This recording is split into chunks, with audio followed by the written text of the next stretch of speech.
What makes a fallen being a fallen being to begin with? Quote unquote, context demon, end quote. Well, I can tell you one thing. It's ultimately, it's kind of like a luck of the draw because in theory, at the start of the creation process, at the origin point, you could say that we were all like, given like a fair opportunity to go where we may from where we started. And from that, so many different combinations and creations and more nuanced factors came from that. So ultimately, what made us what we are, how we are, is based on what we're being swayed by, what we're being persuaded to do.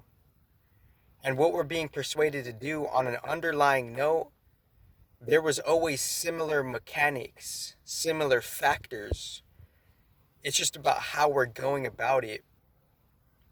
The social ambiance, the social parameters within the present time that we're in, it's having a particular energetic shift where the quota of different types of light and darkness are being reassembled, rearranged, and more or less amplified based on where you're at on a territorial level and where you're at individually, and where how much God would actually help you for you to ultimately like be what you are right now.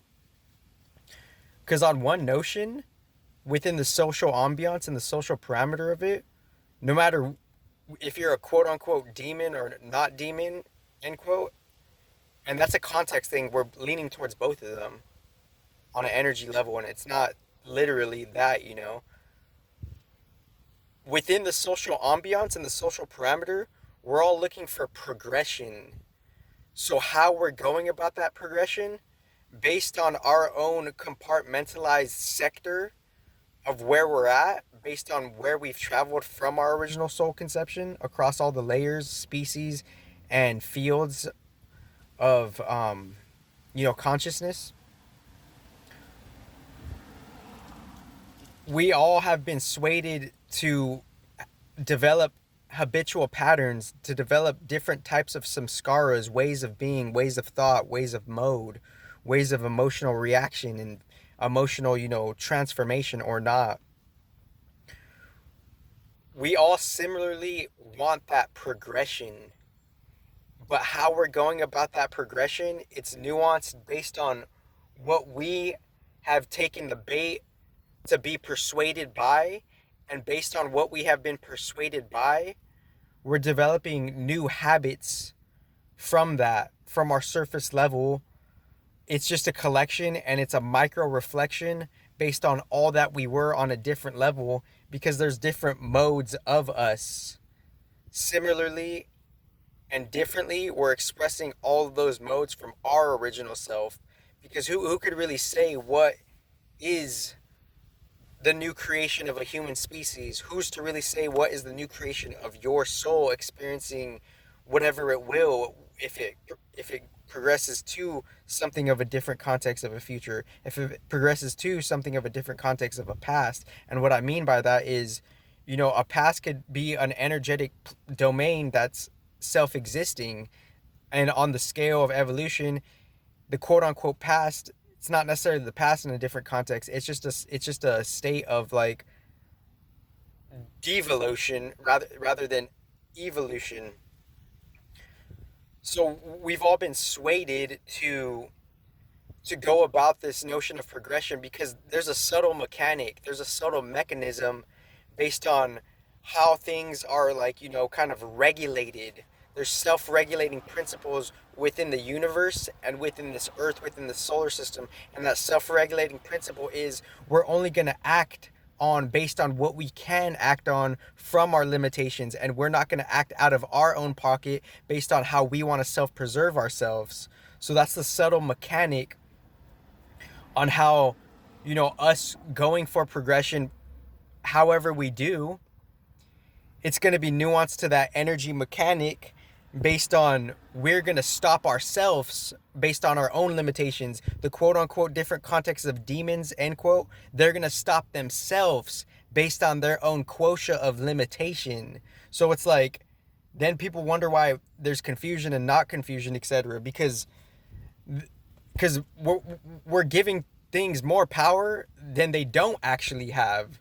We're giving like we're being convinced and persuaded to give something more power than they don't actually have. That's the whole deception part.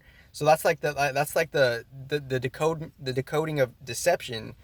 So within that, we're all wanting that progression within the social parameters and the social ambiance, but based on our own karma and what do you call that,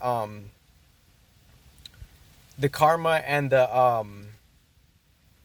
the accountability status, not per se dharma, but because dharma, there's different contexts of dharma, you know. So the accountability status, what we get to create, what we get to have a chance to probability like create based on from what we are, based on what our soul has chosen within all the different nuanced decisions and choices, having a collection of cause and effect series to make you what you are as of now, in the co-creation with, you know, the different aspects of the godheads within their forefront duality of negative and positive and their hidden neutrality respectively. So that's like the essence of breaking them down. So it's like, so people are kind of confused because